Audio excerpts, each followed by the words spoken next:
There we go. So then fellas, this week we'll do a very quick homebrew Wednesday update, let you know what's been going on, what's in the fermenters, and the brew day I've had today. Also we'll drop a very quick beer mail in. So 8-10 days ago I did a double brew day from David at DTS 1953 and Mick at Beermail Homebrew. They was both good enough to send me a couple of all grade kits. Now David's was the Elusive Brewing from the Malt Miller, which is a red American IPA, basically full of Simcoe and Citra. And the one Mick sent me was another Malt Miller kit, or the Rye Pale Ale, which is like a nicely, spicy pale ale with some good orange tones, coming on the back end. Full of like Fuggles, Goldings, Cascade, and a good drop of Amarillo in a dry hop. Got a bit of footage throughout, come 6 days down the line, ready for the dry hop. The more or less at the end of fermentation. Tested David's.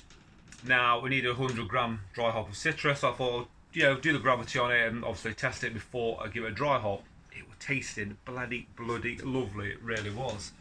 And I really didn't want to give it the dry hop if I'm honest, but he sent me that kit and I want to see what it is like. So we whacked the 100 grams in. We're going to leave that another couple more days before I transfer it to secondary and then let it clean up before bottling. The one Mick sent me, it needed a dry hop of Amarillo like I said before. Did the gravity on it, come straight down, tested it, it's gone. It's bloody gone. I'm absolutely wounded. It is very metallic, hell of a strong metallic taste. Maybe it was my fault.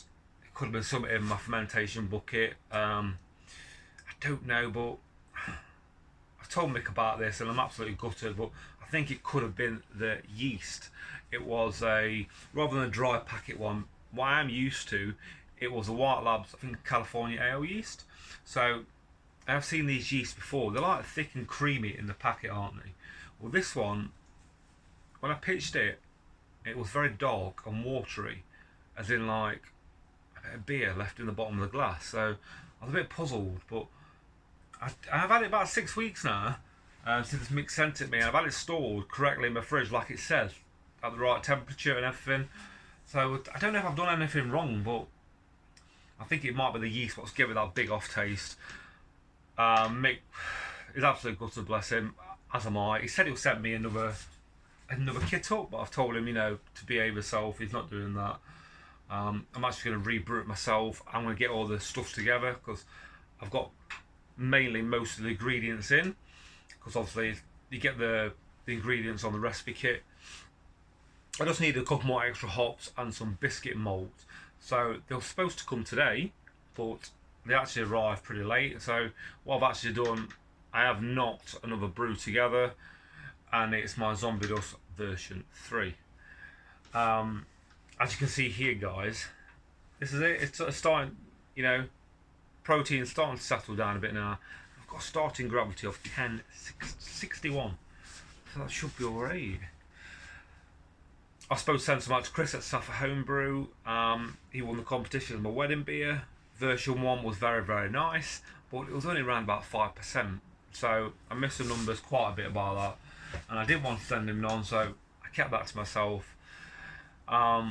Version 2 come out at 6.4%.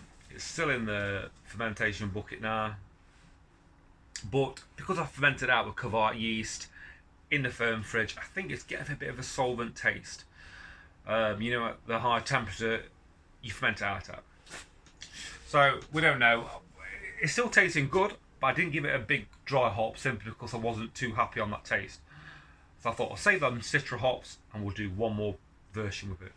So all being well, this time next week we should have fermented out and we can give it a good dry hop and she's away. We'll get that bottled up. I've let Chris know he's okay with it, but he's looking for some free beer, he says. So once again, David, thank you for that kit, my mate. We'll get some out to you as soon as it's ready. And Mick, I do apologise. It hasn't turned out as we both expected, but we're going to knock it together as soon as possible, and then you'll get some of that along with the other 2 brews as well. Right, one beer, Reaper Milk Stout from Graham Taylor.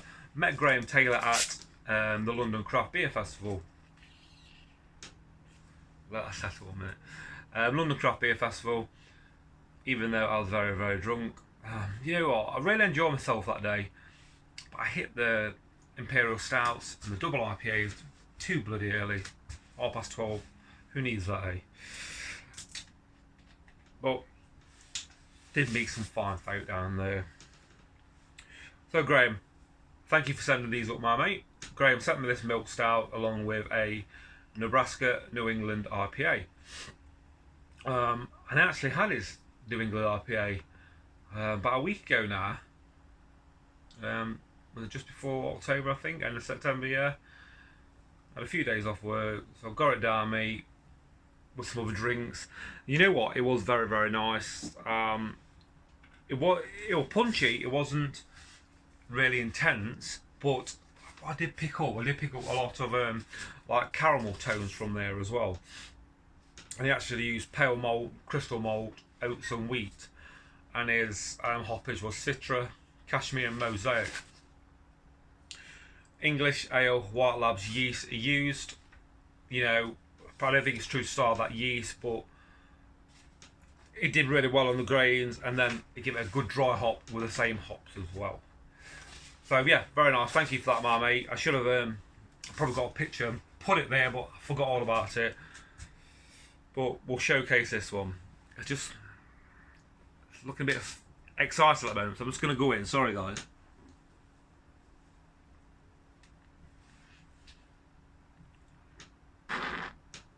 I don't know why we do that. So, take some of that head off. Not going to tell you about this milk stout. We'll wrap this up nice and quick, guys. So, we're looking at pale malt, chocolate malt, roasted barley.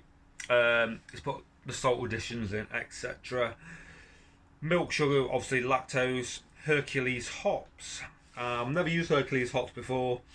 Safale USO5 to ferment it out with. Now, a lot of people do use the red USO5 in stouts. It works really well.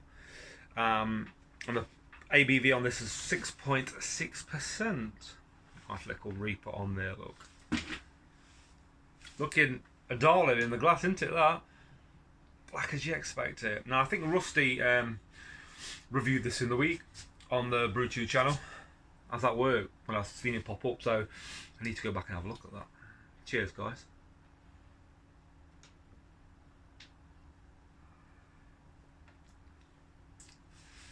Oh, very dark. Roasted flavours as you expect. You do have that lovely creaminess. That lactose certainly comes through there. Nothing else could tell you much about this. He had obviously a Whirlflock tablet the last 15 minutes as well, and I think he brews it up on a Robo Brew. That's the equipment to set up there.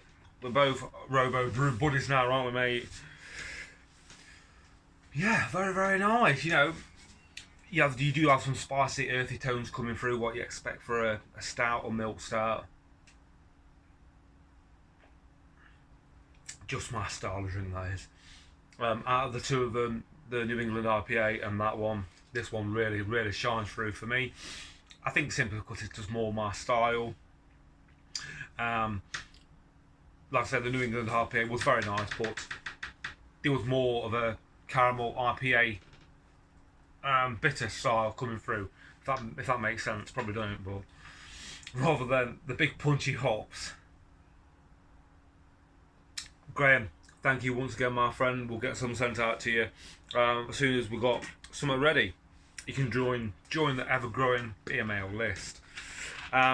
Big shout out to Timmy Jenkins as well, because I got 2 beers off him. Well, yesterday actually. Gone when I come back from work. My missus took me in for a delivery.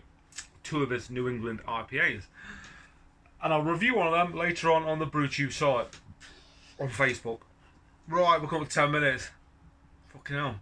Ooh, don't normally swear, and my videos aren't normally this long, but cheers, guys. We'll give you an update on that zombie dust in a couple of weeks' time. And yeah, that's it. A good week, and catch you on the next one. Be seeing you